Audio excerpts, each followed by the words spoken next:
científico, podemos encontrar muchas otras que están infiltradas en la vida cotidiana y no nos damos cuenta de ellas. Aquí en España las zooterapias están pues, bastante más extendidas de lo que podemos pensar en un primer momento. Aquí podemos ver que el 32% confía en la utilidad de la acupuntura, un 25% cree en la homeopatía y un 16% cree en el Reiki. Y más o menos 1 de cada 5 personas ha utilizado alguna vez estas zooterapias. Todos estos datos proceden de una encuesta de la Fundación Española para la Ciencia y la Tecnología. Y bueno, va evolucionando a lo largo del tiempo, pero esto que yo sepa son los datos más recientes. Y lo más grave de este problema es que alrededor de un 5% de las personas que ha recurrido a zooterapias para sustituir el tratamiento médico convencional. Así, en un principio podría parecernos un porcentaje bajo, pero tenemos que tener en cuenta que detrás de estas cifras hay personas que han muerto pues, por negarse a tratarse el cáncer, por ejemplo, con quimioterapia o radioterapia, y recurrir pues, a terapias que no tienen absolutamente ningún respaldo ni eficacia demostrada. Y después pasamos a lo que son las otras zooterapias. No se detectan tan fácilmente como las anteriores porque no se tratan de disciplinas definidas, sino que son una serie de malas prácticas que no están bien claras porque están infiltradas en la vida cotidiana y son lo que podríamos decir lobos con piel de cordero, porque realmente no nos damos cuenta de que están ahí porque simplemente forman parte de la vida cotidiana.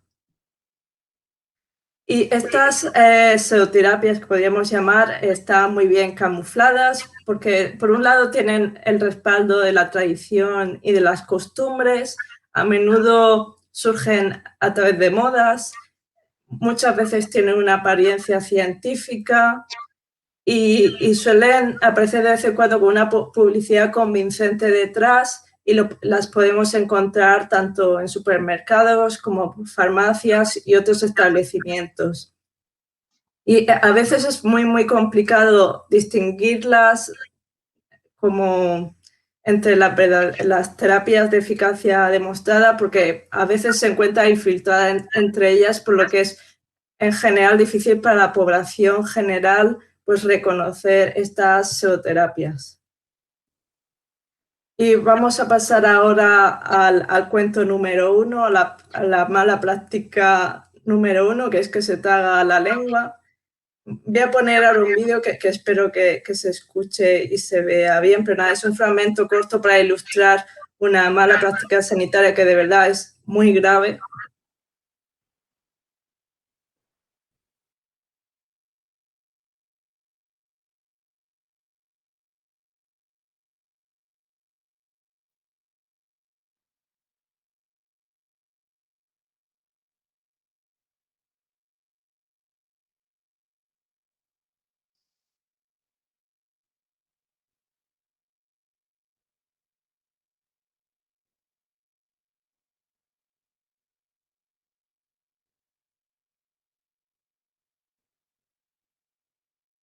Por si no queda claro en el vídeo, pues Fernando Torres sufrió hace unos años un encontronazo bastante grave, cayó bastante mal al suelo.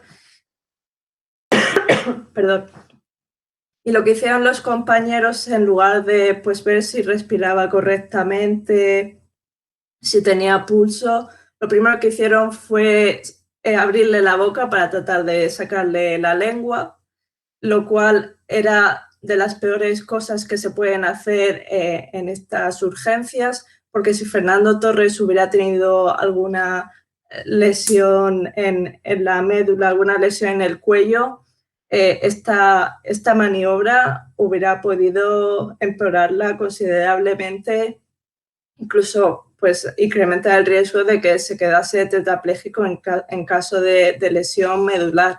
esta mala práctica está muy extendida, a pesar de que no hay absolutamente ningún respaldo a que una persona cuando se desmaya o cuando sufre convulsiones, no hay nada que demuestre que se pueda tragar la lengua. Es imposible, y a pesar de que este hecho es rotundamente falso, que se puedan tragar la lengua, está muy infiltrado en nuestra sociedad, y también en otras muchas, que en estos casos lo que hay que hacer es sacarle la lengua para que no se asfixie la persona, y en realidad no tiene absolutamente ningún respaldo y es incluso contraproducente. De hecho, se han realizado estudios al respecto sobre esta cuestión, porque, como digo, no es solo una cosa de una creencia que esté presente en nuestra población española, sino que está presente en otros muchos países. Y en una revista médica llamada Hard Rhythm, lo que hicieron fue analizar 29 vídeos de deportistas que caían fulminados directamente por un fallo cardíaco. Pues lo que vieron los investigadores es que en el 75% de los casos lo que hacían las personas alrededor, en lugar de hacer pues, las maniobras recomendadas de reanimación cardiopulmonar, lo primero que hacían era evitar que se tragara la lengua. En el 64% de los casos, los deportistas fallecieron, y no podemos asegurarlo, pero es muy probable que alguno de estos deportistas pues, hubiera tenido más probabilidades de sobrevivir o probablemente se hubiera recuperado si ese tiempo que es oro en estos momentos, si ese tiempo se hubiera aprovechado para actuar rápidamente realizando una reanimación cardiopulmonar. ¿Y por qué digo esto? Porque cuando alguien tiene algún problema cardíaco, el tiempo es oro puro, es decir, cualquier retraso en las medidas de reanimación cardiopulmonar incrementa el riesgo de muerte. Sabemos que el cerebro, cuando no recibe oxígeno porque se ha parado la circulación sanguínea, pues cada minuto incrementa pues, más el riesgo de muerte cerebral, y más o menos en torno a 6-8 minutos, si no ha habido una recuperación, una maniobra de reanimación cardiopulmonar, las probabilidades de supervivencia son, vamos, bajísimas. Y por otra parte, no podemos olvidar paro cardíaco, aparte que ya es un problema muy grave, que el hecho de sacar la lengua cuando una persona pues, ha tenido algún accidente con algún golpe, pues puede incrementar el riesgo de lesiones graves, sobre todo pues, en la columna y en el cuello. ¿Y qué deberíamos hacer en estos casos? Pues si no ha habido ni golpes ni traumatismos y la persona que se ha desmayado o que convulsiona pues respira bien y sigue teniendo el pulso, lo recomendable es la posición lateral de seguridad, como indica en esta imagen. La idea de esta postura es que si por cualquier razón la persona vomita, que no se ahogue con el vómito, y por otro lado, de esta forma también se desplaza la lengua para que no interfiera con la respiración.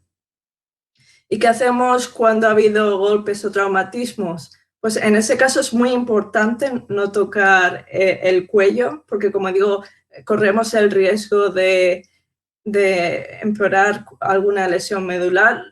Lo que hay que hacer es simplemente realizar la maniobra de tracción mandibular, como indica esta imagen.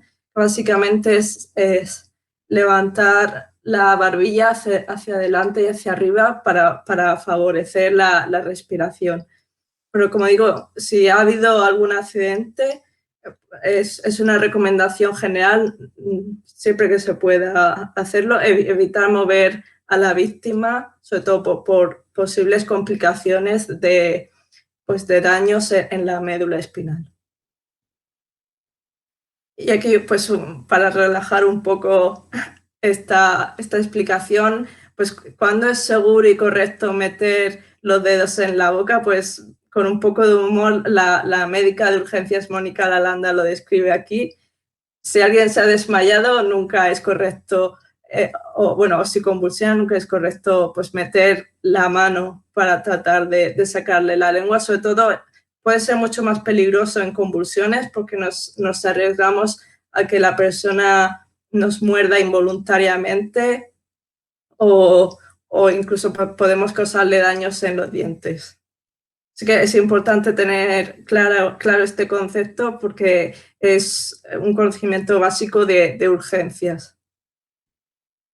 Vamos ahora al segundo cuento de salud, la segunda mala práctica sanitaria, y es un concepto que también está muy extendido en nuestro país y también en prácticamente todas las sociedades occidentales, y es el concepto de que las vitaminas dan energía y vitalidad.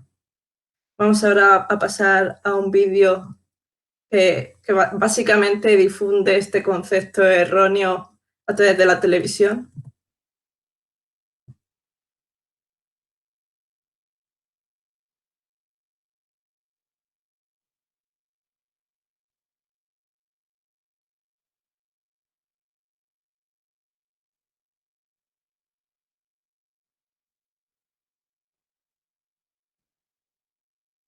Pues el caso de las vitaminas es un claro ejemplo de que parece que una mentira repetida 1000 veces se convierte en verdad. Y es que realmente está muy extendida la falsa idea de que necesitamos vitaminas en la población sana y con una dieta pues sana y equilibrada, pues las necesitamos para aportar energía y vitalidad. Esto no tiene absolutamente pues ningún respaldo científico y es un problema bastante grande porque se ha distorsionado mucho la utilidad real de las vitaminas. Hay muchas personas que se piensan que aparte de aportar energía y vitalidad, que también ayuda a la memoria, que previenen el cáncer, las enfermedades cardiovasculares y un montón más de propiedades que realmente no tienen ningún respaldo. En la actualidad, más o menos un 8% de españoles consume complejos multivitamínicos y la absoluta mayoría de ellos no lo necesitan en absoluto. Eso es un consumo motivado por un marketing falso que desde un punto de vista sanitario no tiene ninguna justificación. Y aquí también tenemos que tener en cuenta que las vitaminas están entre los placebos más recetados por los médicos. Las razones a esta tendencia son muy variadas, pero a veces se recetan cuando pues, no existe un tratamiento de eficacia demostrada y se receta como placebo pues, para que el paciente pues, tenga la sensación de que está siendo tratado y puede mejorar subjetivamente, pues algunas de ellas personas podrían mejorar, pero realmente las vitaminas no tendrán ningún efecto activo sobre la enfermedad. Sí que reconocer que las vitaminas y otros suplementos están indicados en ciertas circunstancias, pues en el embarazo es muy típico, por ejemplo, el ácido fólico, los deportistas de élite pues tienen requerimientos nutricionales más exigentes. También hay personas porque tienen una serie de déficits nutricionales, por ejemplo, déficit de hierro, y necesitan pues tomar estos suplementos. Y también, pues, según qué enfermedades, por ejemplo, hay enfermedades que provocan mala absorción digestiva, pues en determinados casos sí que está realmente justificado pues recetar vitaminas. La cuestión es que estos grupos son muy minoritarios y realmente no justifican todo el consumo que hay en España de vitaminas. Si realmente solo las personas indicadas tomaran vitaminas, las empresas que comercializan estos productos, bueno, no entrarían en la bancarrota, pero sí que tendrían bastantes pérdidas al cabo del año. Pasamos ahora a otro cuento muy extendido, que es el que da nombre al título, que es Si escueces que cura. Y aquí destacan sobre todo el alcohol y el agua oxigenada como tratamientos para las heridas. Han ido cada vez a menos, pero todavía siguen persistiendo en muchos botiquines para, pues eso, para el tratamiento de las heridas. Vamos a ver ahora otro vídeo que básicamente ejemplifica mucho la creencia que hay sobre estos desinfectantes.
Bueno, pues en realidad tanto el alcohol como el agua oxigenada y bueno, la desaparecida mercuromina, que ya no se encuentra normalmente en nuestro país, no están recomendados para el tratamiento de heridas abiertas por múltiples razones.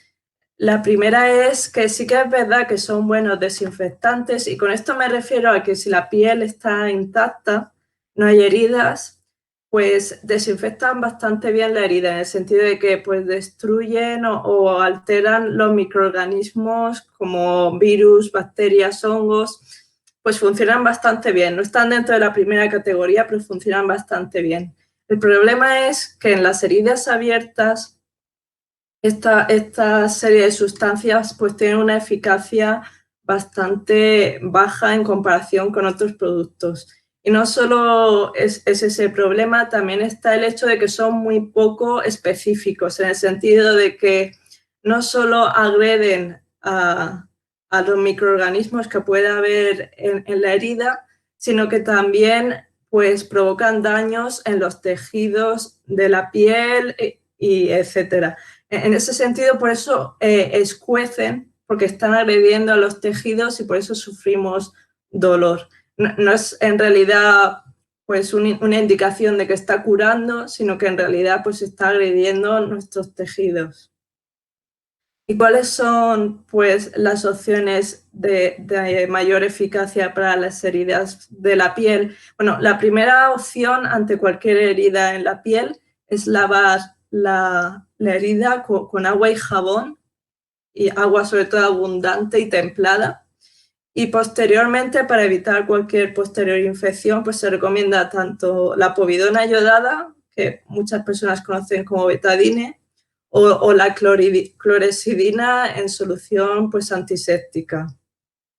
Ambas son muy buenas opciones, funcionan muy bien a la hora de, pues, como antisépticos, en el sentido de destruir microorganismos que se encuentren en heridas abiertas. Y si nos referimos a embarazadas y niños de muy corta edad, la clorexidina es una alternativa más segura, porque la povidona iodada pues tiene el riesgo de absorción de yodo, que si son heridas muy grandes pues puede haber demasiada absorción de yodo. Entonces, como digo, la alternativa más segura en estos colectivos por precaución es la clorexidina, pero en general, vamos, ambas opciones son soluciones muy buenas para, como antisépticos para las heridas.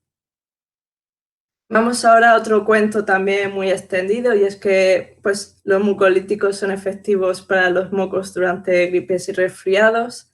De nuevo, aquí tenemos también la publicidad en la televisión difundiendo estos mensajes erróneos, como vamos a ver a continuación.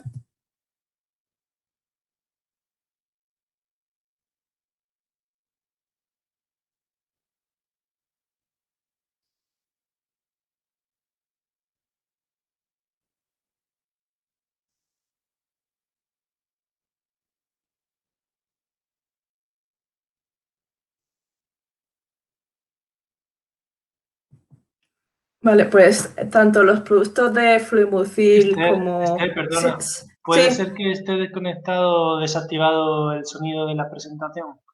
O quizás tenga que subir el volumen, digo, para la próxima. ¿No se oía hasta ahora?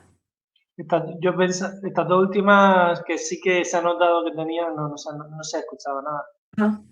Pues vale, probaré después. A lo mejor es que tengo que desconectar los auriculares para... Voy a probar ahora. A ver si ahora se escucha bien. ¿Tienes mucosidad?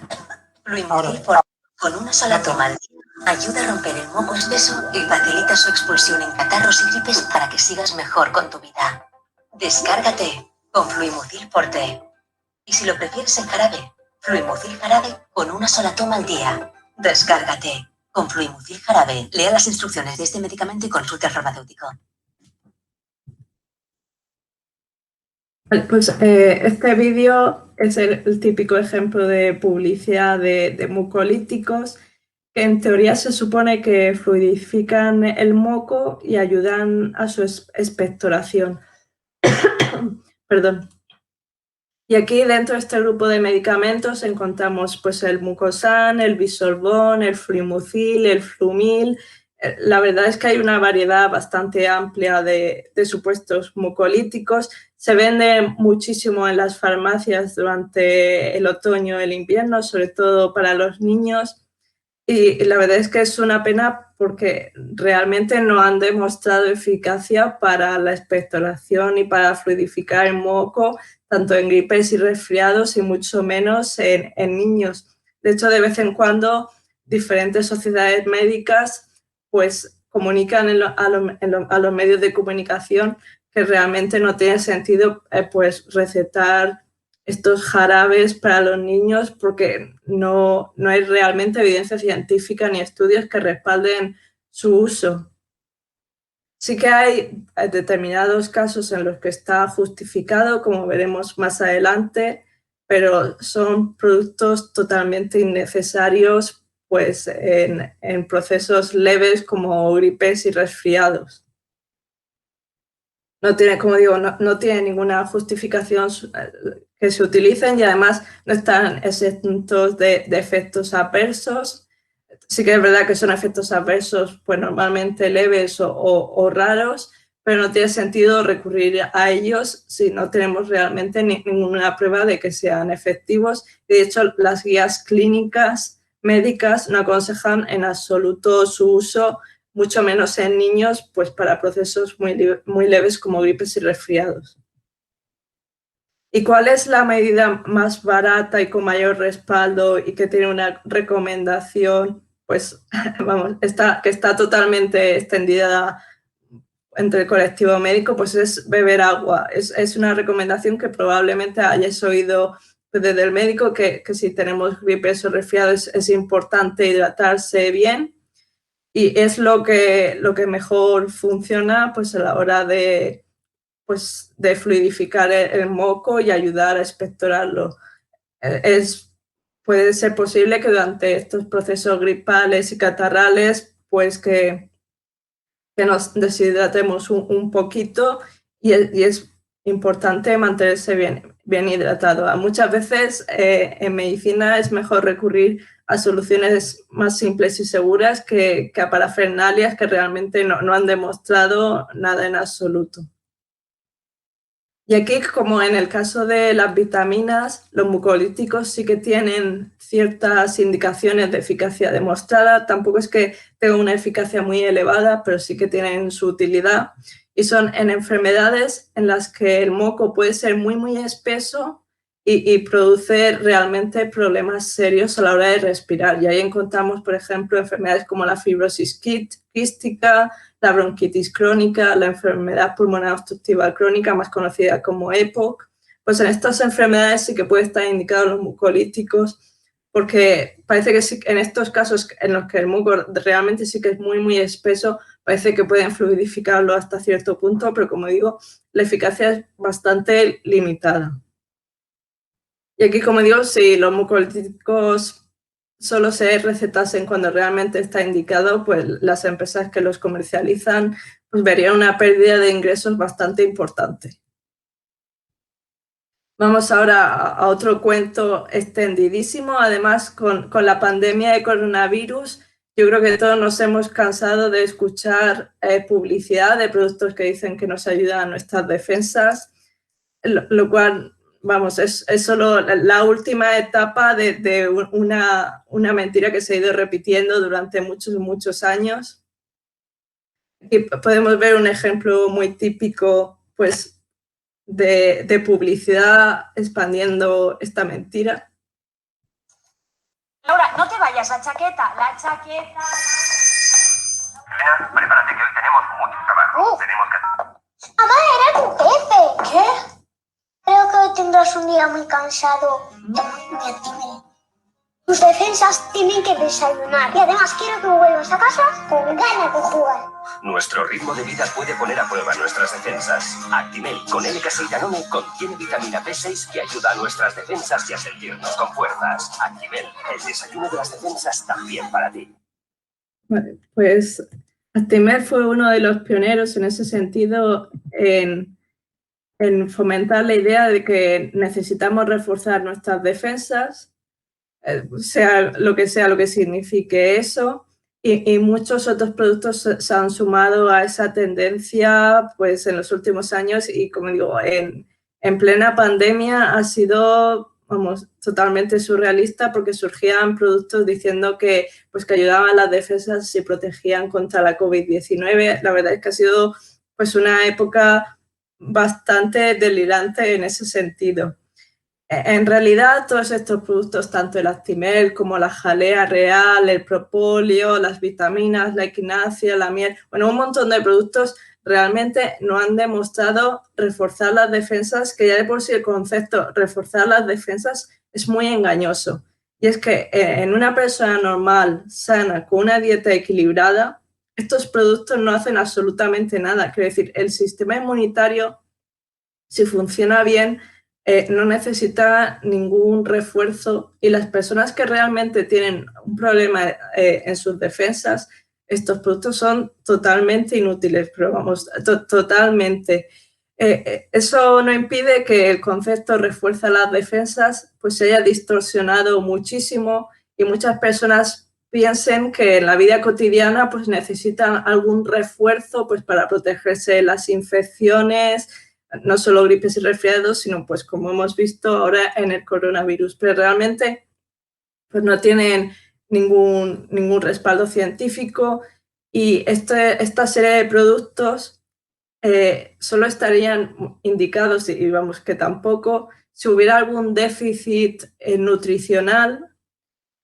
En ese caso pues sí que podrían ser útiles, pero el caso es que la mayor parte de la población no tiene déficits nutricionales y cuando existe un déficit nutricional, lo que se recomienda es mejorar la dieta y si es grave sí que suplementarlo con complementos vitamínicos y otros suplementos, pero en realidad no tiene sentido el consumo habitual de estos productos si la persona es sana y no tiene ningún déficit nutricional. Son productos que realmente no tienen ningún sentido y su supuesta utilidad es básicamente palabrería científica engañosa. ¿Y cuáles son las medidas que realmente pues, nos ayudan a las defensas? Bueno, aparte de estas que son la higiene, el lavado de manos es muy importante para evitar que nos expongamos a microorganismos patógenos. También es importante la etiqueta respiratoria, pues estornudar o toser en el codo para evitar pues transmitir gérmenes a otras personas.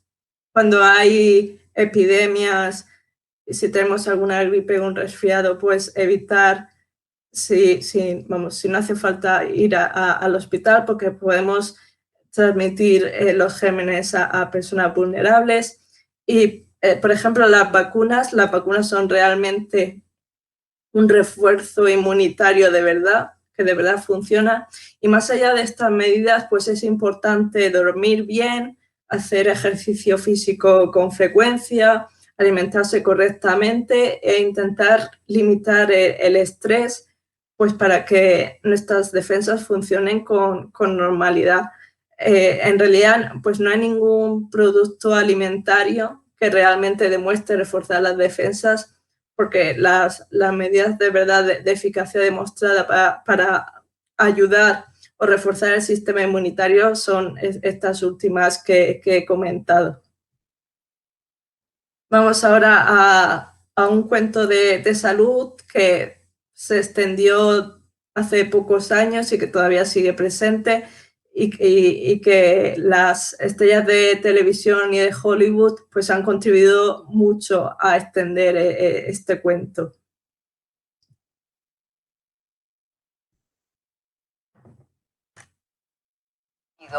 Verde, y parece que es el mejor secreto para eliminar las toxinas.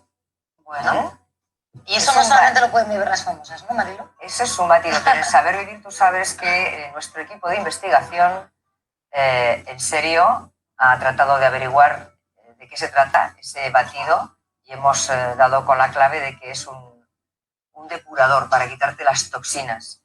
Y entonces hoy en Saber Vivir vamos a ver cómo se hace precisamente ese batido depurativo, ¿vale? Bueno, vamos a ver qué tiene ese batido estupendo, maravilloso, que arrasa de éxito por el éxito en Estados Unidos, y sobre todo las artistas de Hollywood. Si echan un ojico a las revistas, en algunas de ellas verán algunas famosas que tienen un bote con un líquido verde por dentro. Bueno, ¿de qué está hecho ese batido verde, que es un antioxidante y sobre todo depurativo del cuerpo? Pues aquí tenemos la solución. Acaparan todas las portadas y llenan las revistas del corazón. Alessandra Ambrosio, Eva Longoria y Jennifer Garner. Todas llevan una misteriosa bebida en la mano. Están viendo el secreto de muchas famosas. Este zumo verde está repleto de vitaminas y minerales y está de moda entre las actrices de Hollywood. Tiene un efecto depurativo y elimina toxinas. ¿Guido? Vale, en los últimos años parece que se trata de infiltrar una idea bastante equivocada y que puede pues, causar miedo en algunas personas. Es la falsa idea de que de normal vamos acumulando toxinas en nuestra vida diaria y que necesitamos tomar algo, en este caso los batidos detox, para eliminarlas. Es una idea que no tiene ninguna base científica, es absolutamente falsa. En nuestro organismo ya contamos con diferentes elementos que lo que hacen precisamente es detoxificar. Y además, en este caso en particular, es bastante palabrería vacía, porque siempre dicen que detoxifican, pero nunca dicen de qué detoxifican. Los tóxicos son ese concepto etéreo que nadie especifica, pero que hay que detoxificar con los batidos. En realidad no tiene ningún sentido, porque aun en el caso de que realmente nos estuviéramos intoxicando con algo, estos batidos son absolutamente inútiles, no tienen ninguna función depuradora. Como digo, es simplemente palabrería vacía. Y aparte de esta moda de los batidos detox, han surgido también champús detox, cremas para cara detox y suplementos detox, porque muchas veces cuando estas modas surgen con fuerza, las empresas ven el filón y surgen productos que aprovechan este tirón para vender más. Si ya tiene poco sentido un batido, un batido detox, mucho menos tiene, por ejemplo, un champú detoxificante, porque el pelo en realidad es tejido muerto y poco vas a detoxificar ahí. no tiene absolutamente ningún sentido pues consumir estos productos. Básicamente pues se paga por ellos la publicidad, pero no ofrecen ningún beneficio añadido con respecto a los productos convencionales. Y además no hay que olvidar que estos batidos detox no están libres de posibles efectos adversos. Y es que si se consumen diariamente batidos verdes que, por ejemplo, tengan espinacas, coles y acelgas, se puede producir la acumulación de oxalatos, sobre todo si se toman estos vegetales crudos. Esta acumulación puede causar a la larga piedras en el riñón. También hay que tener en cuenta, por ejemplo, que si tomamos batidos con aloe vera, a partir de ciertas concentraciones puede tener efectos laxantes. Y las algas se recomienda que se consuman con mucha moderación porque tienen mucho yodo y pueden pues, provocar problemas de hipertiroidismo y también, pues, según la procedencia de las algas, pueden tener pues, metales pesados y por eso se aconseja que se consuman algas con moderación, pero nunca pues, como parte de batidos diariamente porque puede tener bastantes problemas relacionados con este consumo. Y aquí están los verdaderos, bueno, algunos de los verdaderos elementos detoxificantes del cuerpo humano. Sobre todo, pues destaca el hígado y los riñones, porque si funcionan bien, pues se encargan de eliminar los tóxicos que podríamos acumular. Por ejemplo, pues la bilirrubina, la urea. En cuanto estos órganos funcionan mal, lo notamos enseguida porque se producen pues, diferentes alteraciones en el cuerpo humano y es necesario un trasplante o diálisis u otra serie de tratamientos para eliminar los tóxicos en el cuerpo humano. Y en estos casos que realmente se produce una intoxicación del cuerpo progresivo, ahí los batidos detox son completamente inútiles, bueno, en este caso y en cualquier otro, porque realmente su función depurativa y detoxificante es totalmente imaginaria. Vamos ahora también a otro cuento muy extendido sobre para evitar las picaduras de mosquito. Sobre todo, pues hablamos sobre los supuestos repelentes por ultrasonido, los ajos, la vitamina B1 y las pulseras que se comercializan en muchos sitios, incluidas farmacias. Vamos ahora, este es un anuncio de una farmacia online. Con estos dispositivos ultrasonidos de chico vamos a conseguir ahuyentar los mosquitos sin matarlos. ¿Por qué ahuyentar? ¿Será mejor matarlos? No, Ignacio, con esto conseguimos mediante ultrasonidos ahuyentarlos y no utilizamos los convencionales que utilizan sustancias que perjudican la salud de nuestros bebés. Si hablamos del formato de los dos dispositivos que veis aquí, este se puede conectar a la corriente, es para uso doméstico, y este otro es para uso en exteriores. Lo puedes llevar, por ejemplo, en el carrito o la silla del bebé cuando salgáis a dar el paseo. Como hablamos de dispositivos que funcionan por ultrasonidos para ahuyentar los mosquitos, no hace falta luego ventilar la habitación porque no liberan ningún tipo de sustancia que luego tengamos que limpiar del entorno. Este además contiene un botón para que las 100 horas que dura la podamos administrar. Solo la enchufemos cuando sea necesario. Y otra vez, en la relación de los ultrasonidos, alguien se pregunta qué es esto, si se escucha o no. Los ultrasonidos es un tipo de energía que no se escucha nada, funciona mientras no estamos escuchando. Como conclusión final, os quiero decir que estos dos dispositivos de chicos son ideales para el medio ambiente y para la salud de todos los de la casa, porque no perjudican nada. Y aún así, si tenéis muchos mosquitos en casa, siempre os podéis poner en modo Don Quijote. Lanza de astillero, adarga antigua, rocín flaco y algo corredor y a por ellos. Vale, pues desafortunadamente los dispositivos antimosquitos por ultrasonidos son totalmente inútiles. Se han hecho múltiples estudios para ver si realmente se puede repeler los mosquitos con ultrasonidos y no se ha visto en absolutamente ningún estudio que tengan alguna eficacia. Eso sí, son muy seguros porque los ultrasonidos no los va a escuchar nadie, pero mejor no ir con ellos pues, a un sitio donde haya malaria y otras enfermedades transmitidas por los mosquitos porque podemos tener el riesgo de que nos acribillen los mosquitos utilizando un tratamiento totalmente inútil. De hecho, varias asociaciones de consumidores han denunciado estos productos en múltiples ocasiones aquí en España y basta una rápida búsqueda por internet o por algunas farmacias para ver que estos dispositivos siguen a la venta y es realmente vergonzoso que grandes marcas como Chico vendan estos productos que no tienen pues absolutamente ningún respaldo científico. Más allá de estos dispositivos existen también pues muchas leyendas urbanas de que si ingieres ciertos alimentos como por ejemplo el ajo puedes evitar las picaduras de mosquitos, si ingieres vitamina B1, pero en realidad no hay absolutamente ningún alimento que si se consuma prevenga las picaduras de mosquito, absolutamente ninguno. Sí que es verdad, si consumes mucho ajo probablemente pues sí que puedes repeler a personas, pero para los mosquitos no funciona.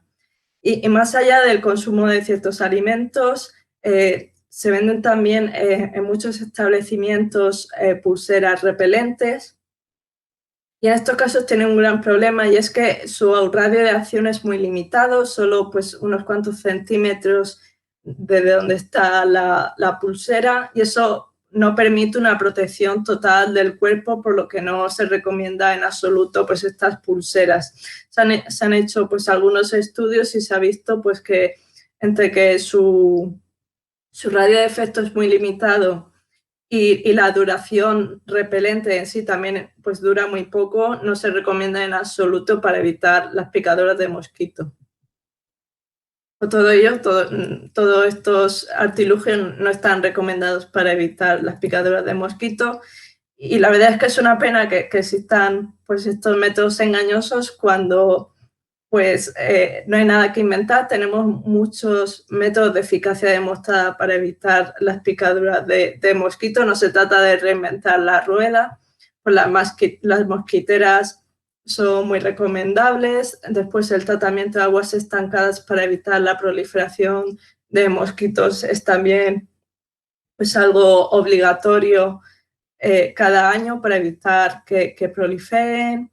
Tenemos repelentes cutáneos de gran eficacia como el DEET, la picardina y el IR35. Tenemos también repelentes en la ropa con muy alta eficacia como la permetrina. Y también hay otros métodos de menor eficacia como algunos aceites esenciales vegetales, pero en general estos que muestro aquí son los que tienen pues, mayor eficacia y tienen también una duración del efecto bastante prolongada, aunque siempre depende de la concentración. Pasamos ahora a otro tema típico después del invierno, y es que si no te abrigas vas a coger una gripe o un resfriado. Yo creo que no hay ninguna persona que no haya oído esta expresión. Y así pues es muy típico ver a los niños que van con más capas de ropa que una cebolla al colegio y a otros lugares, porque hay mucho miedo de que se resfríen por el frío. En realidad es una idea errónea porque tiene una base hasta cierto punto cierta, como veremos a continuación. Es que durante el otoño y el invierno se produce una serie de circunstancias que favorecen pues la producción de gripes y resfriados. Por ejemplo, pasamos más tiempo en interiores y más personas juntas y esto potencia los contagios. Lo hemos visto con el coronavirus, pero es algo que vemos cada año con las gripes y los resfriados. Aparte, pues estas estaciones frías y secas favorecen la supervivencia en general de los virus respiratorios, por lo que tienen pues, más posibilidades a la hora de llegar a otras personas.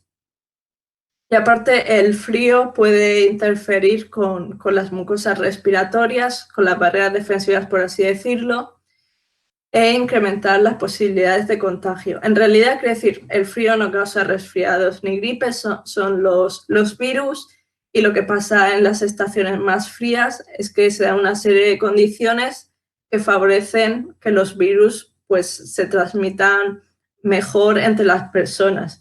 No es casualidad que, por ejemplo, hayamos visto también un aumento de los contagios por coronavirus en casi todos los países a lo largo del invierno, porque, como digo, se juntan una serie de circunstancias, más allá pues, de que se relajen las restricciones, pero se dan una serie de circunstancias que favorecen los contagios. Y aquí volvemos un poco a lo mismo. No hay que reinventar la rueda para evitar pues, gripes y resfriados. La higiene es fundamental, el lavado de manos con agua y jabón siempre que sea posible y si no con geles hidroalcohólicos, la etiqueta respiratoria para evitar transmitir pues, los gérmenes a otras personas. Si estamos con gripe o resfriados y no tenemos ninguna complicación, no se debe ir a los hospitales.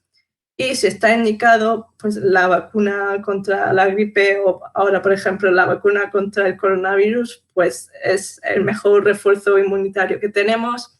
Bueno, pues en el caso del coronavirus, pues tenemos las mascarillas y la distancia de seguridad, que son medidas adicionales que buscan precisamente eso, pues limitar las posibilidades de contagio. El frío sí que influye en que podamos tener más contagios, pero no es la causa. Decir que he cogido frío y me he resfriado es igual que decir que he cogido mocos y me he resfriado. En realidad, uno de los primeros síntomas de la gripe y los resfriados es la sensación de tener un poco de frío, que a continuación puede ir seguido de fiebre o febrícula, y confundimos lo que es causa con consecuencia. Y es que realmente esa sensación de frío es consecuencia pues, de estas enfermedades virales y no la causa. Vamos a otro cuento también de salud muy extendido y es que pues, refrescos como la Coca-Cola, el Aquarius y otras bebidas isotónicas son buenas para la gastroenteritis. Este mito está también muy extendido no solo entre la población general, sino todavía también entre algunos médicos y realmente no tiene ninguna base. Y una de las razones por la que no tiene ninguna base las podemos ver en estas imágenes. Y es que bebidas como la Coca-Cola o el Aquarius, salvo que sean cero, tienen una cantidad de azúcar pues bastante hermosa y esto no se recomienda en absoluto si tenemos una diarrea, porque al tener una concentración tan alta de azúcar, el efecto que produce es contraproducente. Lo que puede hacer es que en lugar de aliviar la diarrea, la empeore más todavía al impedir la absorción de líquidos en los intestinos. Y aparte de esta razón, tampoco se aconseja el consumo de estas bebidas para paliar pues, la diarrea por gastroenteritis, porque la concentración de sales minerales que tienen estos productos no es la adecuada. Tenemos que tener en cuenta pues, que suelen tener concentraciones de sales que son pues, las adecuadas cuando perdemos líquidos por el sudor. Y resulta que las sales minerales que perdemos por el sudor no son las mismas que perdemos si tenemos diarrea. En el caso, por ejemplo, de la diarrea, pues perdemos mucho más potasio que sodio, mientras que por el sudor es justo al contrario, más o menos. Entonces, tiene poco sentido que ingiramos estas bebidas, sobre todo si tenemos diarrea bastante grave, podemos tener pues, trastornos hidroelectrolíticos porque no recuperamos las sales que realmente necesitamos. Y en estos casos, si tenemos diarrea, sobre todo en niños, porque son los más vulnerables a que se deshidraten por diarreas, lo más recomendable es el suero oral, porque tiene la concentración adecuada de sales y es muy sencilla de preparar para, pues eso, para restituir las sales y el agua que se ha perdido. Si por alguna razón pues, no tenemos acceso a una farmacia o no tenemos a mano suero oral, pues se recomienda pues, la limonada alcalina, que en este caso pues, es 1 litro de agua hervida, 2 cucharadas de azúcar, media cucharilla de bicarbonato, media de sal y medio limón mediano. El problema con esta receta es que las cucharillas y las cucharas no tienen medidas estándar y las concentraciones pueden variar bastante según pues, los utensilios que tengamos en la cocina. Por eso siempre es más prudente, si tenemos acceso al suero oral, recurrir a este tratamiento. Si por cualquier cosa no tenemos nada más a mano, pues sí que recurrir a esta opción casera, pero que dista de ser óptima porque las concentraciones no son exactas. Vamos ahora al último cuento, que está también muy extendido y algunos médicos todavía no se libran, y es que una copita de vino al día es buena para la salud. Cada vez se oye menos, pero se sigue oyendo. Y es que, pues, es un mensaje que todavía se transmite mucho por los medios de comunicación, revistas, periódicos, en muchos lugares. Y esto surgió hace mucho tiempo, que es lo que llamamos la paradoja francesa, y es que se vio que países como Francia, a pesar de que tenía una dieta en la que se consumían muchas grasas, tenían una salud cardiovascular bastante buena en comparación con otros países. Y en aquella época, hablo ya de hace ya bastantes años, se planteó la hipótesis de que quizás era el vino, que era cardioprotector, y eso podía explicar pues, por qué a pesar de esa dieta pues no sufrían tantas enfermedades cardíacas e ictus. En realidad, con el paso del tiempo se ha ido viendo que esta paradoja francesa pues realmente no tenía nada que ver con el vino, se debía pues, a una serie de circunstancias epidemiológicas pues, diversas, porque el vino realmente pues, no era la razón de que los franceses tuvieran una buena salud cardiovascular. Vamos ahora pues, a otro anuncio en el que podemos ver cómo se transmite esta serie de mensajes a la población general. Frutas y verduras, cereales y legumbres, carne y pescado, aceite y vino, ¿por qué no? Distintos estudios científicos han demostrado que los habitantes de los países que siguen la dieta mediterránea y por tanto consumen vino en cantidades moderadas tienen un menor riesgo de padecer enfermedades cardiovasculares. El vino formaba parte de esa dieta mediterránea, con lo cual hace ya muchísimos años se sabían los beneficios en consumo moderado del vino. Hoy sabemos que el tanino de los vinos tintos ayuda a mantener más limpias nuestras arterias. Ayuda o puede mejorar algunas enfermedades cardiovasculares, en ningún caso lo puede prevenir o puede curar, pero sí es cierto que tiene una capacidad antioxidante y se ha visto que afecta positivamente a muchas enfermedades cardiovasculares. Esta parece ya una evidencia, pero los últimos estudios van todavía un poco más allá. En realidad, un mensaje que se suele repetir con bastante frecuencia para defender los beneficios del vino es que tiene pues, resveratrol, antioxidantes, taninos, que se supone que protegen a los vasos sanguíneos. Y en realidad una cosa que casi nunca se comenta es que el alcohol, que está en un porcentaje mucho mayor que estos supuestos antioxidantes, es una sustancia cancerígena demostrada y tiene un efecto mucho mayor que esos supuestos antioxidantes, para que nos demos cuenta de la publicidad en ese sentido, lo sesgada que está.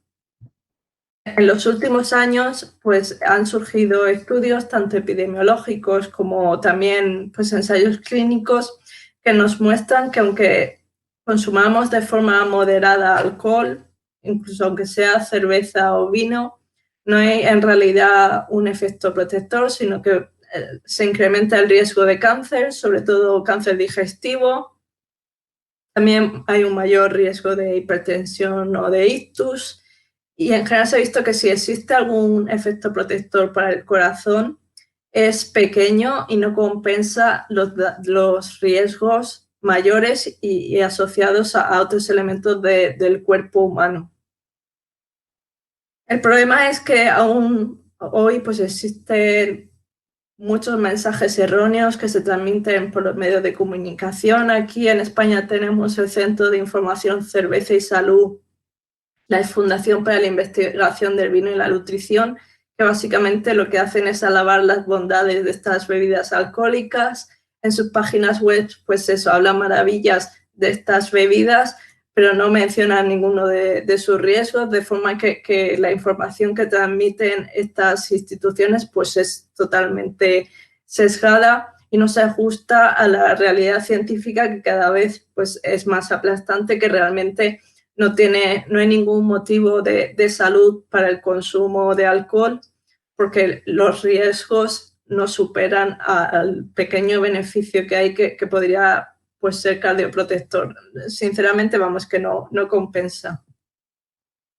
Estas instituciones suelen publicar o estar detrás de artículos como que el consumo de cerveza podría ser beneficioso durante un infarto, que las copitas de vino antes de dormir adelgazan, lo cual no tiene ningún sentido porque el vino tiene alcohol que tiene bastantes calorías.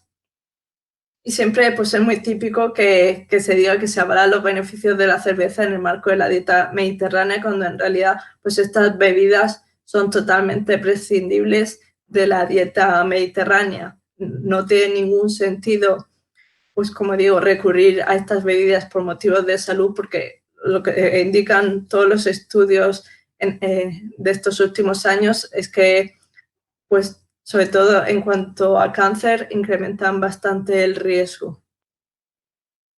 Y entonces, pues hay gente que me pregunta cuál es la copita de vino más saludable, pues es la que no se bebe, porque no va a aumentar considerablemente los riesgos a cambio de un pequeñísimo efecto protector que todavía no está del todo claro sobre el corazón. Nada, con este último cuento de salud, pues ya termino esta presentación. Cualquier pregunta que tengáis, no solo sobre esta presentación, sino sobre el libro, pues estaré encantada de responderla. Y nada, pues un placer haberos contado estos cuentos y espero que...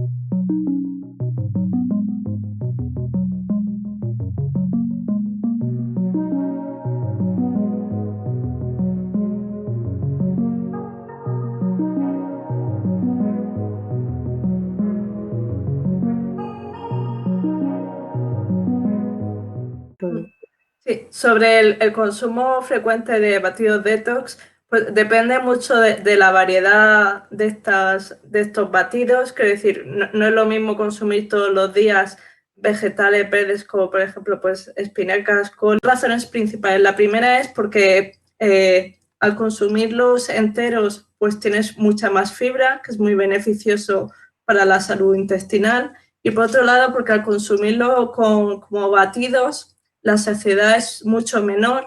De hecho, lo podemos ver, podemos tomar un montón de naranjas en zumo, pero somos incapaces de tomarnos, por ejemplo, 3 o 4 naranjas juntas. Y eso es porque en batidos podemos tomar muchas más calorías y sentirnos pues, menos saciados.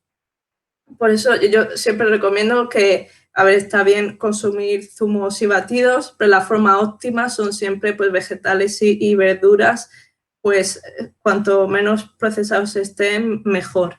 Vale, sobre la pregunta de la poliglobulia, la verdad es que no conozco este caso concreto, así que no puedo darte una recomendación fiable, tendría que mirarlo, así que en ese sentido hay las cápsulas de omega 3, pues solo tenemos omega 3, sin embargo el pescado, aparte del omega 3, tiene otros nutrientes que son muy necesarios y que se recomienda por eso mismo una mala dieta.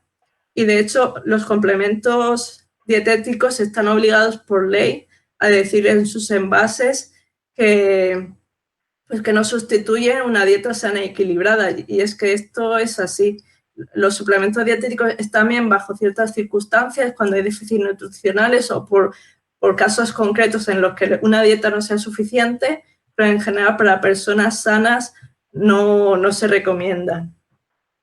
Sobre tomar en ayunas el limón con bicarbonato, esto es una cosa que estoy a punto de añadir al libro, y es que no sé por qué razón, pero hay una moda de ver tomar limón en ayunas como si fuera algo beneficioso para la salud, pero en realidad no tiene ningún respaldo, absolutamente ninguno.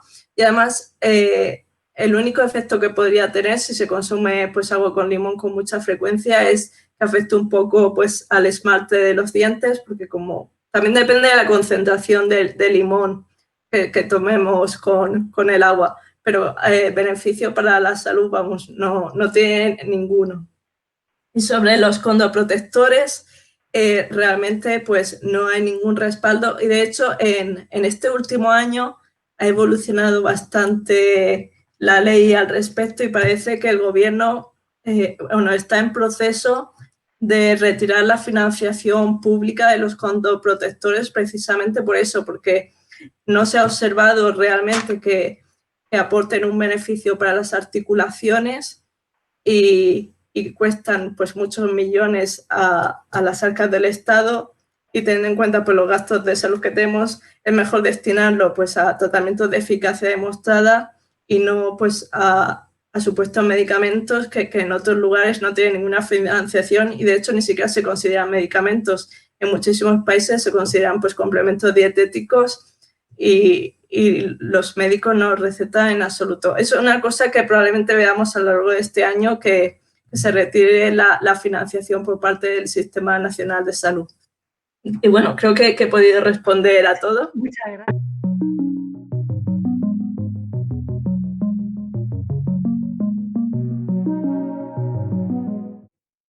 Creo que es un poco exagerado. A ver, tenemos que tener en cuenta que, por ejemplo, el suero oral son solo sales minerales con un poco de glucosa y poco más. Quiero decir, no es en realidad un medicamento. Creo que a lo que se refería tu amiga, aunque es un poco exagerado, es que se tiendan a medicalizar cosas que en realidad no se deberían medicalizar. Y aquí, por ejemplo, podemos hablar lo de refuerza tus defensas, que básicamente se medicaliza, entre comillas, a personas que están perfectamente sanas, que no necesitan ningún refuerzo de defensas, pero que se les recomienda consumir productos como Actimel o complementos dietéticos que realmente no hacen nada para las defensas. En ese sentido, sí que se trata de personas sanas, inducirles a que consuman productos que no necesitan, porque realmente no solo es que no han demostrado eficacia, sino que no necesitan en absoluto.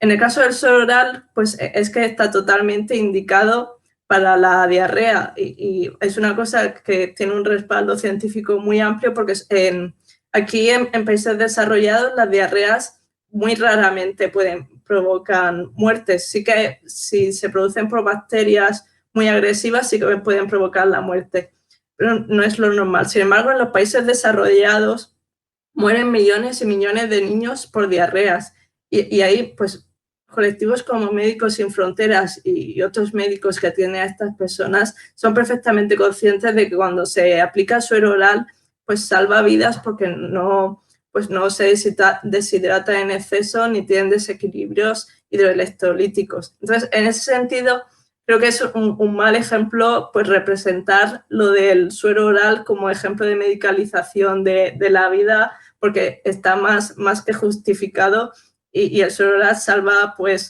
muchas vidas, sobre todo en los países subdesarrollados, que la gastroenteritis provoca muchísimas muertes. Aquí no lo vemos en los países desarrollados porque tenemos mucha suerte, pero las enfermedades infecciosas y la gastroenteritis en países en desarrollo provocan mucho sufrimiento y muchas muertes. Sí, así es, pero era un ejemplo para que vierais que el propio personal sanitario tiene esos mitos tan inculcados que ni ellos mismos son capaces de darse cuenta que no es recomendable recomendar, valga la redundancia, Aquarius en ese tipo de casos, y que en este caso no es nada por parte de la industria farmacéutica de querer vender suero oral a toda costa. Sí, a ver, yo tengo que reconocer, yo también soy médica. A mí en la Facultad de Medicina me explicaron lo de la copita de vino saludable. Quiero decir, es que son una serie de conceptos que por inercia, por tradición, por costumbre se transmiten, pensamos que tienen un respaldo científico, pero cuando tiras del hilo y vas viendo realmente el respaldo que hay detrás, o van apareciendo nuevos estudios, nos damos cuenta de que realmente pues, esas afirmaciones no tienen ningún sentido. Y aparte pues, de la copita de vino saludable, ya sé que lo del Aquarius está muy extendido, pero en realidad, si buscas en guías clínicas, en ninguna lo aconseja. Al final, es decir, pues es una cuestión de actualización de conocimientos. La medicina es una ciencia muy extensa, por eso hay tantas especialidades, y la verdad es que es muy difícil estar al día de todo. Esto, por ejemplo, con lo del coronavirus lo estamos viendo constantemente. Las indicaciones terapéuticas o las recomendaciones en general van cambiando conforme se sabe algo nuevo, pero es una cosa que ocurre en medicina constantemente. Y realmente pues, es complicado que todo el profesional sanitario esté totalmente actualizado con todo. Vale, muchas gracias.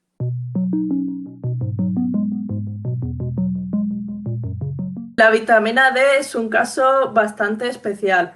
De hecho, justo hoy hemos publicado un artículo sobre la vitamina D en el diario, sobre este asunto contra la COVID-19. Y es que la vitamina D tiene de especial, a diferencia del resto de vitaminas, que necesitamos la exposición solar para asegurar más o menos una fuente constante. ¿Qué pasa? Que en determinados países, por ejemplo, en los países nórdicos o algunas poblaciones de riesgo que por lo que sea no se exponen al sol, pueden tener déficit de vitamina D. En estas personas pues, se recomienda hacer análisis para ver si hay déficits y si hay déficit, pues suplementar, porque si hay déficit está claro que hay que suplementar.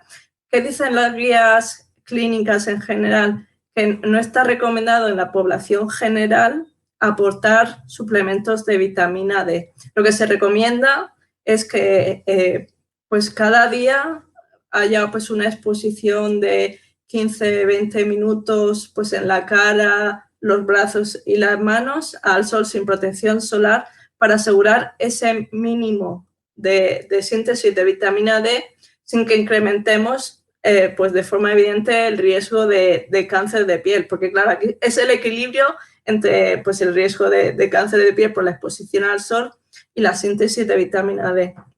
Entonces, pues la vitamina D pues, sí que está indicado, sobre todo pues, personas que por lo que sea no pueden exponerse al sol, porque algunas enfermedades pues, tienen problemas si se exponen al sol. En ese caso, por ejemplo, la vitamina D sí que está recomendada, pero en general, la población general, antes que recomendar vitamina D, se recomienda no solo también la exposición solar, sino también consumir alimentos ricos en vitamina D.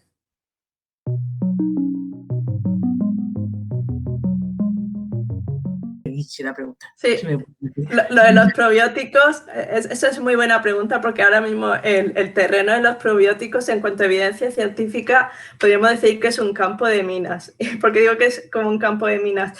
Porque todavía tenemos conocimientos muy limitados sobre la eficacia de los probióticos y también lo que estamos viendo es que no valen todas las bacterias.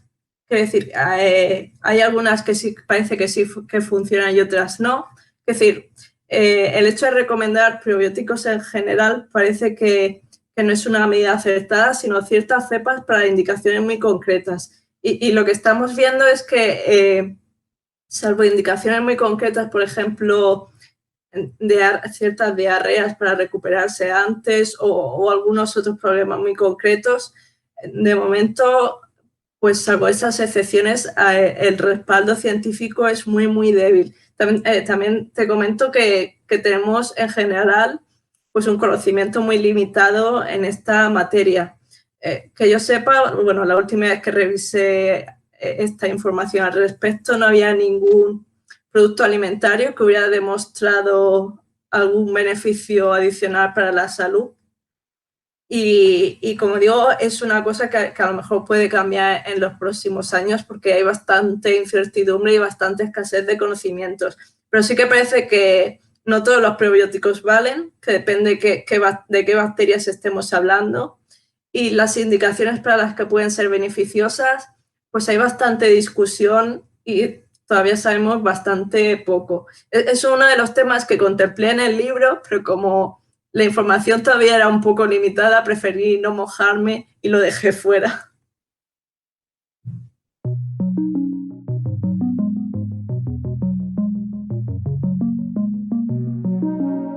Bueno, pues Esther, muchísimas gracias por tu presentación, muchísimas gracias por haber escrito este libro. Y dos preguntas breves para terminar. Bueno, en la página 218 del libro afirmas que, bueno, dices lo siguiente, relacionado con el tema del desayuno. Dice, es el contenido nutricional total del día lo que cuenta y no a qué hora hayas comido. Y un poquito más adelante también dices, los alimentos no están acoplados a un reloj que nos indique cuándo está bien o cuándo está mal tomarlos.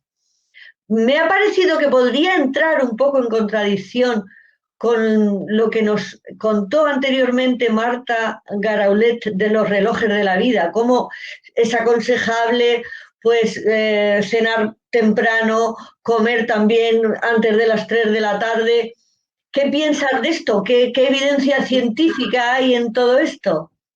Hay que tener en cuenta que una cosa es lo que es el contenido nutricional y otra es pues, la rutina a la hora de ingerir los alimentos. Por ejemplo, si vamos a acostarnos, es una recomendación general no consumir pues, alimentos, sobre todo si es una cantidad muy grande poco antes de dormir, porque podemos tener problemas de reflujo. Y en ese sentido, pues hay ciertas consideraciones. Lo que me refiero es, por ejemplo, que se oye mucho que no se aconseja tomar fruta, por ejemplo, para cenar, pues porque es fruta. Quiero decir que determinados alimentos se proscriban a partir de ciertos horarios. Y en realidad, por ejemplo, no hay ningún respaldo a que se prohíba tomar fruta pues a partir de ciertos horarios. La fruta es buena para tomar en cualquier momento. Me refiero a esto en particular, quiero decir que ciertos alimentos tienen un cierto horario cuando realmente no hay ninguna base. Así que es verdad, es decir, que tenemos nuestros ritmos circadianos, tenemos nuestras rutinas para alimentarnos y no es lo mismo, pues, por ejemplo, cenar de forma abundante y no acostar que hacerlo varias horas antes, que es lo que se aconseja.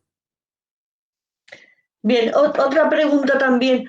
Otro de estos suplementos que ayudan contra algo, y además hay muchísima población que sufre de un colesterol elevado, ¿no? Y bueno, pues han surgido pues otros productos lácteos o casi lácteos, como puede ser el Danacol o el Benecol. ¿Tienen también algún fundamento científico? ¿Sirven para algo o simplemente pues es un engaño más que nos presenta pues eso, el comercio alimenticio? No, en este caso sí.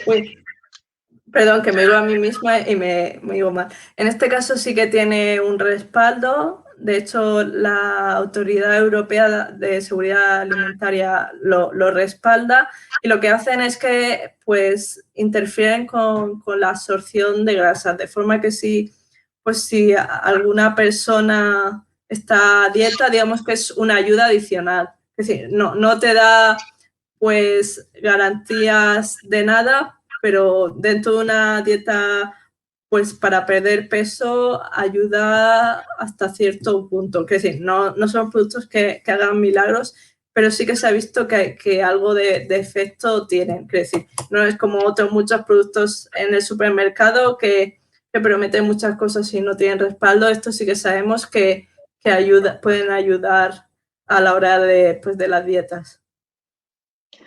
Una última pregunta, Esther.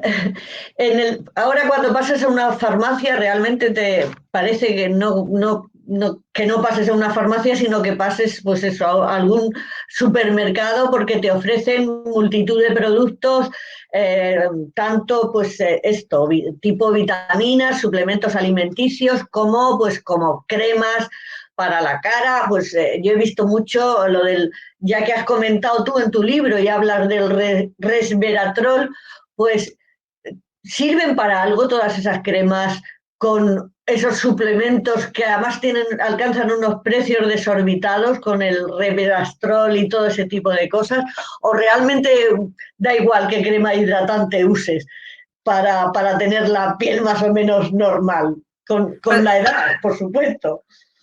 Pues sirve muy bien para aligerar la cartera, para que quede más ligera. Porque aparte de eso, quiero decir, tenemos que tener en cuenta que, a ver, las cremas para la cara, sí que es verdad que hay ciertos componentes que pueden ayudar a que la piel quede con mejor textura. Es decir, a ver, no hay ninguna crema maravillosa con la que vayas a rejuvenecer, pero sí que pueden mejorar el aspecto de la piel mientras se están usando. Y sí que hay ciertos componentes que se sabe que son de utilidad. Ahora bien, sí que es cierto que en las cremas para la cara se vende mucho humo, es decir, ingredientes mágicos, entre comillas, que se venden como especiales, que parece que tienen beneficios adicionales y en realidad es marketing que no tiene ningún respaldo científico. Y además va por modas, que hace años era el Resveratrol y va cambiando porque son, pues eso, cosas que no tienen ningún sustento científico, pero que vas según las tendencias. Y en este caso, las cremas que son muy caras, en realidad pagas el marketing y la marca que hay detrás. Y se ha visto, de hecho, hay estudios científicos que han visto que cremas que no son excesivamente caras, es decir, cremas que pueden valer 20, 30 euros, pueden ofrecer los mismos beneficios que las más caras que hay en el mercado. Ahí lo que pagas con cremas que tienes que pagar cientos de euros es la exclusividad, el marketing y la marca. Es como cuando en algunos sitios se vende agua de manantial o del Himalaya, que lo pagas mucho más caro, en realidad los beneficios de esa agua a otra en cualquier otro sitio pues son prácticamente los mismos. Muchas gracias. Pues no sé si hay alguna pregunta más. ¿Alguien no veo en el mensaje, en el chat, que haya más preguntas? No, en principio no hay más preguntas. Pues si no hay más preguntas, dar las gracias a todos los lectores y que en este momento pues han asistido también a la charla y por supuesto a Esther, como he dicho al principio, gracias por acoger, digamos, esta iniciativa, participar en esta iniciativa, en este club de lectura Citaciencias. Y bueno, pues nos citamos de nuevo en el mes de marzo, en la primera quincena de marzo, tenemos un nuevo periodo de inscripción para el último libro del club de lectura de este curso escolar. En septiembre-octubre empezaremos un nuevo ciclo. Este será de Daniel Torregrosa, se llama Del mito al laboratorio y, como digo, se abre el periodo de inscripción en la primera quincena de marzo. Como sabéis, pues el que quiera apuntarse se puede apuntar a la lectura de todos los libros, pero son independientes, es decir, que uno puede elegir a un autor y si no le interesa el siguiente, pues no participar. Es decir, que son, a diferencia de otros clubes de lecturas, en Citaciencias, cada uno de los libros y de los autores que nos van a acompañar, pues son independientes unos de otros. Gracias de nuevo, gracias Esther. Encantada, ha sido un placer. Igualmente. Muchas gracias a todo el mundo.